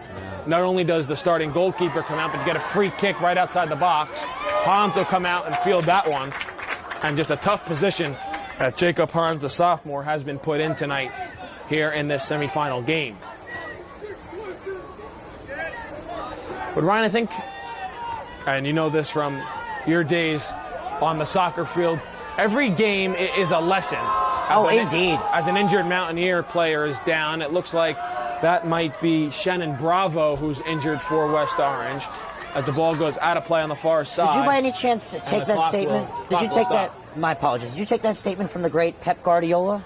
I did not. Oh, interesting. I did not, but you just know every game there's a learning lesson in it. And while even for Livingston, this one might not end the way they had envisioned, there's certainly a lot to take away from this game. So Shannon Bravo is down on the field for West Orange. There's 17 minutes and 14 seconds left in the second half. We're not gonna step aside for a break as Bravo's up on his feet and walking off towards the far sideline. So we'll stay right here. And it'll be a throw in for West Orange. It looks like it'll be Jeremy Green over there on the far side to throw in.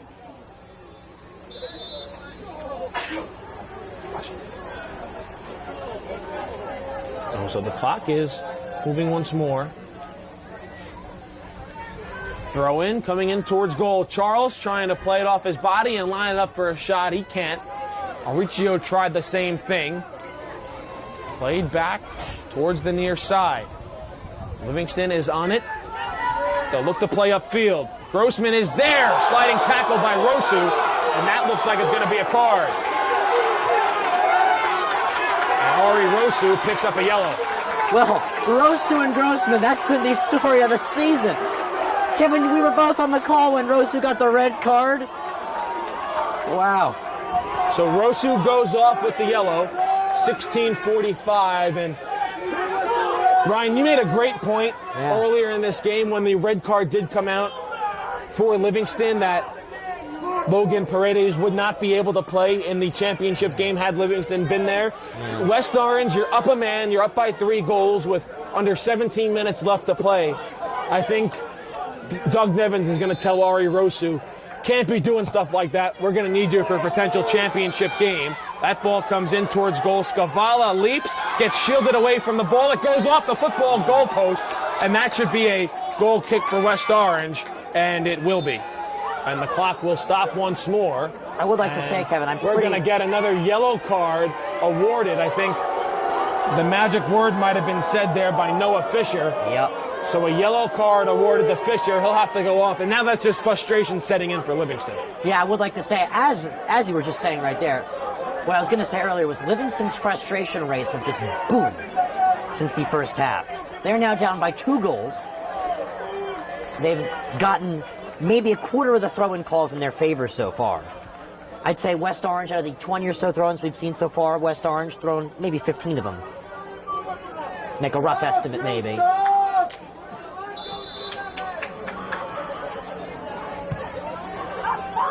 So Jeremy Green, as Ari Rosu did check back into the game after that goal kick. I should say the goal kick. He checked back into the game. And he will throw in on the near sideline. Kevin, you know what's the ironic part about all this? I feel like I've seen 5 games worth of soccer plays, and we still have 15 minutes left to go in this game. Absolutely. These two teams, well coached, well skilled, but just things not adding up and falling in favor of the Lancers so far in this game. But again, Ryan, if you're West Orange, you still want to play smart, play hard, play tough, play physical. That's their brand of soccer. But again, at a certain point, you have to dial it back just a bit, because at this point it looks like you're going to have another game on Saturday. Yeah. Against a really good team. Oh yeah, get ready for that one.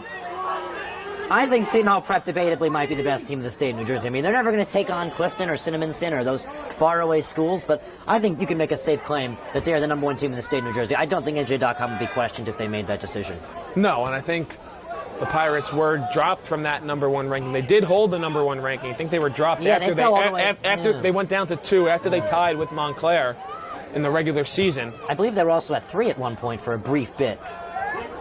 But the Pirates, formidable as ever, as we'll have a free kick, it looks like, for West Orange. Now, Livingston did play Seton Hall Prep. They lost 2-0 earlier in the season. You can catch that on the on-demand function on the D1 Media Pro page on the NFHS network. That was played at the Kelly Athletic Complex, which is a very nice facility.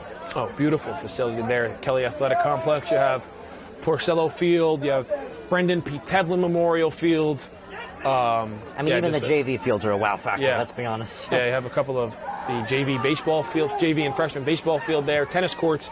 Yeah, beautiful.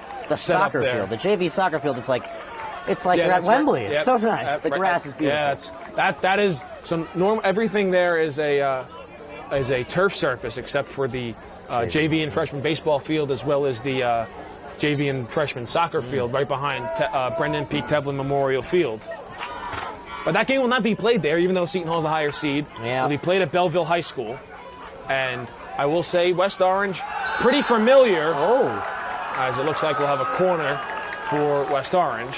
As West Orange very familiar with the turf at Belleville Field because they have a 8-1 win over Belleville this season. That is of their 2 goals conceded this year. One came against Belleville on an 8-1 win, and another came, obviously, in the 1-0 loss to Livingston this season. Livingston also did shut out Belleville. I mean, they probably won't have the opportunity to take them on. I mean, they won't have the opportunity to play on that field in the finals or even play on that field once again this season, but they did beat them on their senior night. Back post free kick. Out of play, goal kick Livingston. And Livingston trying to work with some pace here. It looked like that. Hans just put the ball on the turf and he was ready to go, but now he slows up and he'll address the ball and he'll send it out towards the near side. A shanked kick. Yeah. Charles to Folks. Back to Charles. Charles with one of the most pretty assists you'll see at a high school soccer level. That got the Mountaineers on the board thanks to Mason Bashkoff. And now Charles will throw in on the near sideline. And you know what they say, you never know who's watching. That could have really propelled him somewhere. Folks gives it right back to Charles. He'll try and chip one in towards goal. Charles with another cross, but nobody's there. Hans will play it. He was trying to find Bashkoff once again. And Ryan, we talked about it in that first half. After that assist from Charles, who has been a rotational piece for West Orange this year, his confidence absolutely took off after that assist. Oh, absolutely. Yeah, I think even Coach Nevins is going to utilize him even more in that borough. Maybe he'll take some more corners, or I don't know. That's got to benefit him in some rhyme or way. That will not be forgotten.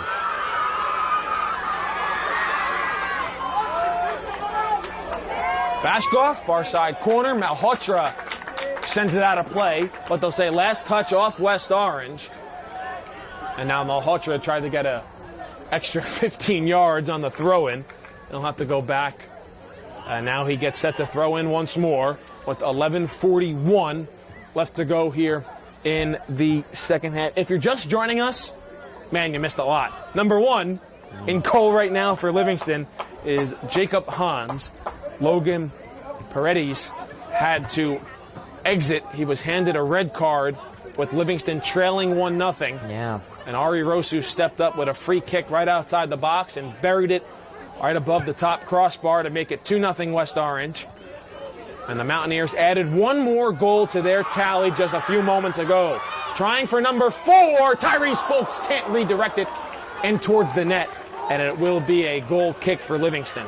Well, that wave just wide, nice outside the foot boot right there. As West Orange throw 2 more in, take 2 out.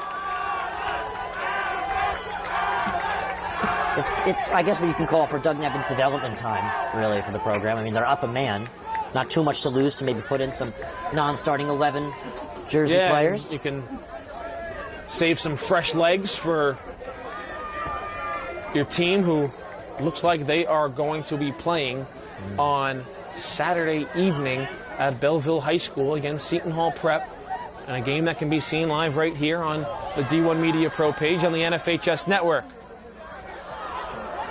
Checking into the game was Evan Copps, and he wasn't able to redirect that cross in towards goal. It's another goal kick for Livingston. Again, we talked about in the first half, with 10 minutes left, things look bleak for Livingston. So if they are to lose this game, their season's not over. No. They still have a handful of regular season matches left. They still have the state tournament left. So while this would be, if it holds, a disappointing result for the Lancers, certainly not the end of their 2021 campaign in the slightest. Yeah, no, not even in the slightest. They have to buckle up. They have a lot more soccer left to play, at least 6 more games left on the schedule following this prior to the state tournament, which they are going to be in a group with Montclair and West Orange. There's a shot, comes in on goal. Menor can't find the near side post. West Orange has been circling the cage for number 4 for the past handful of minutes. They just can't find it. I think they'll be content with 3 right now. Oh yeah, can't complain, taking down a team that you lost early in the season by 3 goals. Got their goalkeeper suspended another game after having to come out early this game. Yeah, so when Livingston takes the field again, it'll be Hans in goal instead of Paredes because of that red card, no matter what game they play in. Whether it's the championship against Seton Hall Prep, which looks unlikely, or their next regular season match. Yeah. Out of play, throw in Lancers.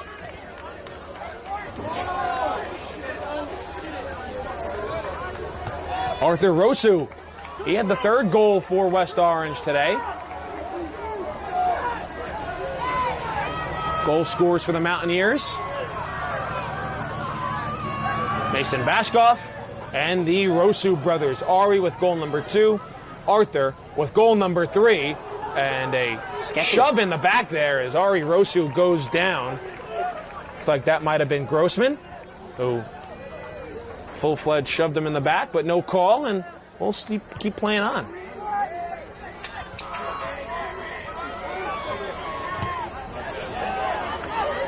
Dvornin with the intercept. Cops on it. Down to Dvornin. They'll size it up. Send across. Back post. Bashkoff is there. Can't control. Now he does. Oh, what a stop by Hans. Well, add that to your goalkeeper highlight reel if you're Jake Hans. Quite the save. What a stop by Hans. It'll be a corner for West Orange, but that's the save of the game so far on either side by Jacob Hans. Kennedy Abizam checks into the game for West Orange. Tyrese Folks will check out. Yep. Jeremy Green on for the corner. Curving in towards goal, back post. Hans gets a hand on it. Abizam tries to send it in towards goal. And a whistle, and it'll be a free kick for Livingston. Livingston shielded that goal right there like a brick wall.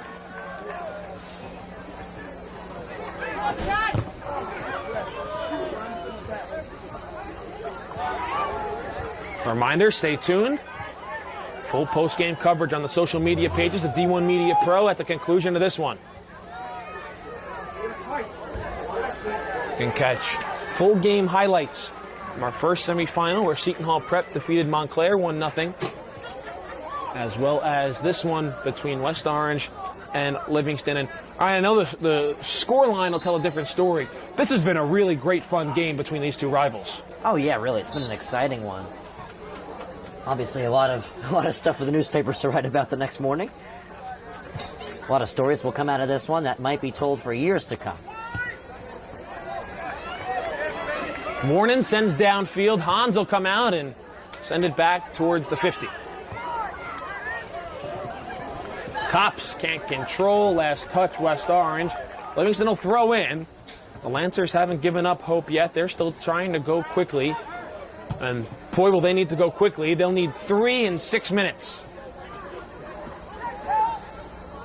That ball able to be kept in play. A great job by Livingston to keep it in play. The Lancers are back on it with Grossman. Arthur Rosu with a good tackle to take it away. And Dvornin sends out to midfield, trying to find Abizam. Gets sent back in, though, by Henslovitz.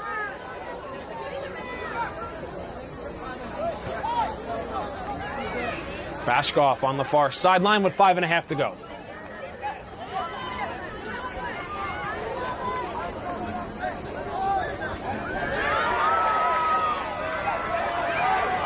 Mason Bashkoff trying to find number 2 with a head of steam. Cuts in towards goal and charges in, and that's going to go on Bashkoff.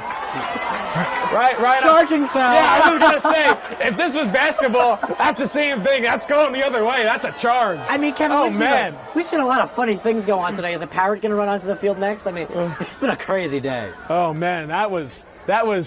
You ever seen Rex Chapman's Twitter account when he sends people being run into by something and he says block or charge, like the big debate in basically any basketball game? That was your textbook charge right there. That's a charge going the other way, and the referee made the right call. That's a funny one. Oh, man. Hahn sends all the way downfield with 4.5 left to play. A reminder again, tomorrow, it's the girls' semifinals here on the Essex County Tournament. Another doubleheader here on D1 Media Pro. I'll be alongside Ryan again with the coverage. Bashkoff sends in Abizam. Shot, score! Kennedy Abizam. And it's 4-0 West Orange.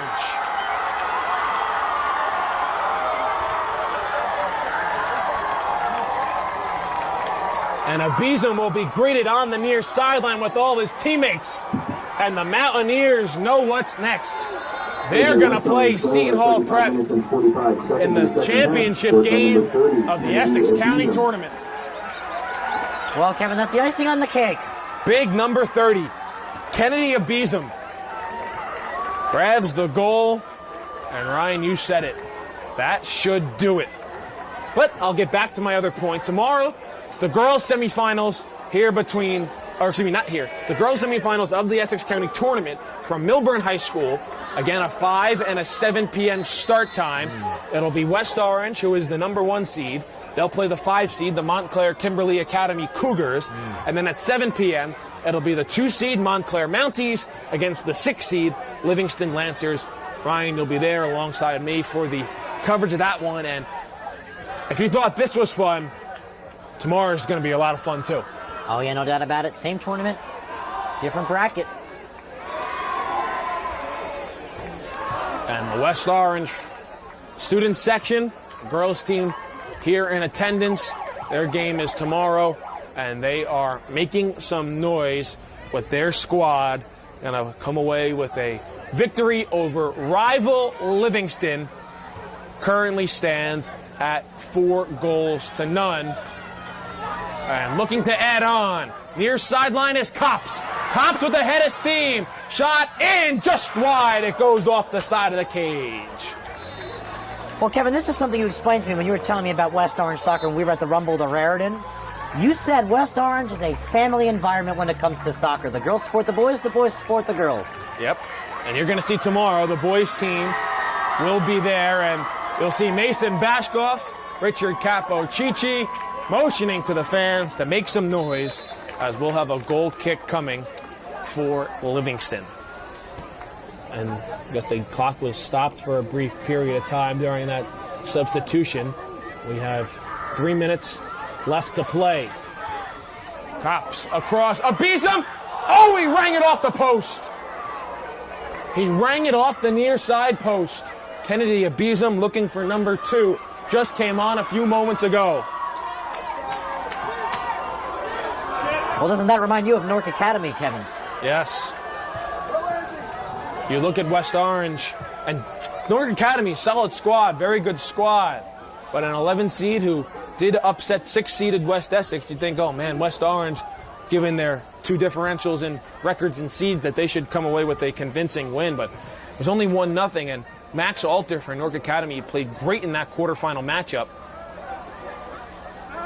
But West Orange was all around the post, only was able to find one thanks to an Ari Rosu PK. That ball gets sent in towards the box. Livingston trying to get on the board. Here's their best chance. Skavala comes up with a stop. And Ryan, it's been that type of night for the Lancers. Feldman had a nice opportunity there. He's fierce Feldman. He dives on in. Almost finished, but right into the breadbasket. It's been just that type of night for the Lancers. Opportunities nowhere near, and then calls just not flying in their direction.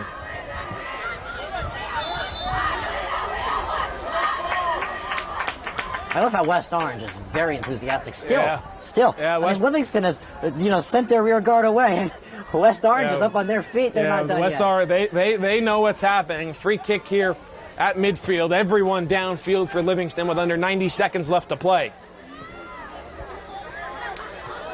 Near side.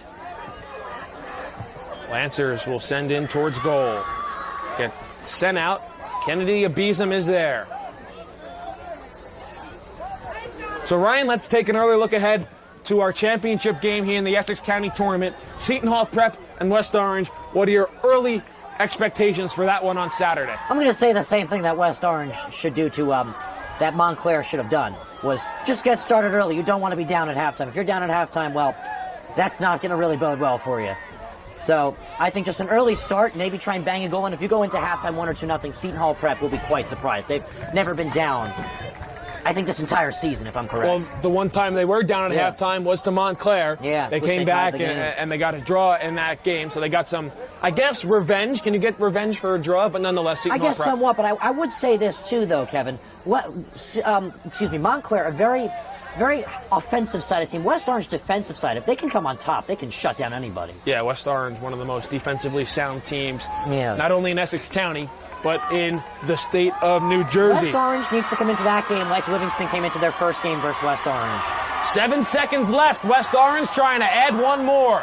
Here comes Cops. He'll send a shot that gets blocked down in front, but the West Orange Mountaineers are headed to the championship game in the Essex County Tournament to face the top-seeded Seton Hall Prep Pirates on Saturday from Belleville High School. A 4-0 victory for the Mountaineers over rival Livingston. Goals from Mason Bashkoff, Ari Rosu, Arthur Rosu, and Kennedy Abizam. A shutout for Justin Scavala in net. And Ryan, a lot to digest after this game here tonight. 5 soccer games in one, Kevin. That's all I'm going to say. A red card, 4 goals. I mean, it's been a crazy evening. Livingston, handful of yellows. Shut down. Yeah. And West Orange advances. Livingston gets shut out. So that sets the stage for Saturday. It's West Orange and Seton Hall Prep for the Essex County Tournament Championship. And you can catch it live here on D1 Media Pro. A reminder, tomorrow, it's the girls' turn to take the field. A 5 p.m. start here on D1 Media Pro at Milburn High School. West Orange against Montclair Kimberly Academy. And then at 7 p.m., it's Livingston against Montclair. For Ryan Lowy, I'm Kevin Connolly. Thank you for tuning in for both of our semifinals to game. Seton Hall Prep, a 1-0 win over Montclair. West Orange, a 4-0 win against Livingston. It's the Pirates and the Mountaineers for the Essex County Tournament Championship on Saturday. He's going to take it himself for a championship. A double play wins it from Frazier. Turn it to the end zone. What a catch. McKay's on touchdown. Into the layup goes at the buzzer. Wins it. The championship.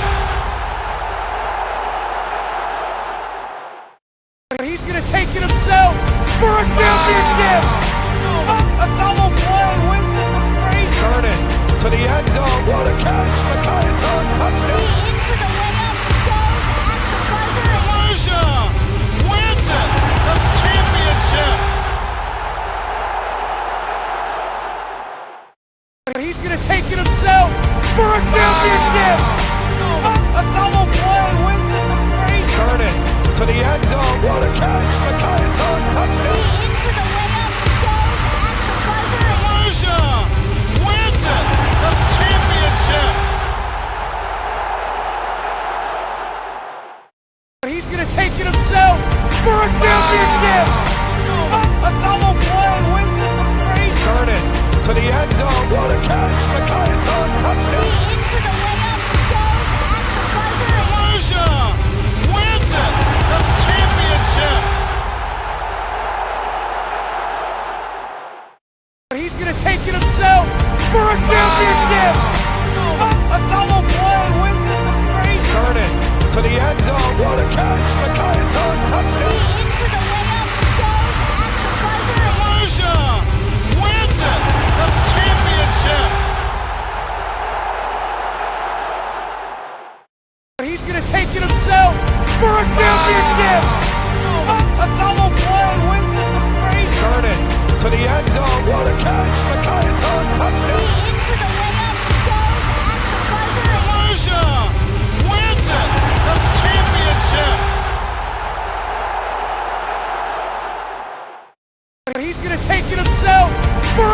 championship!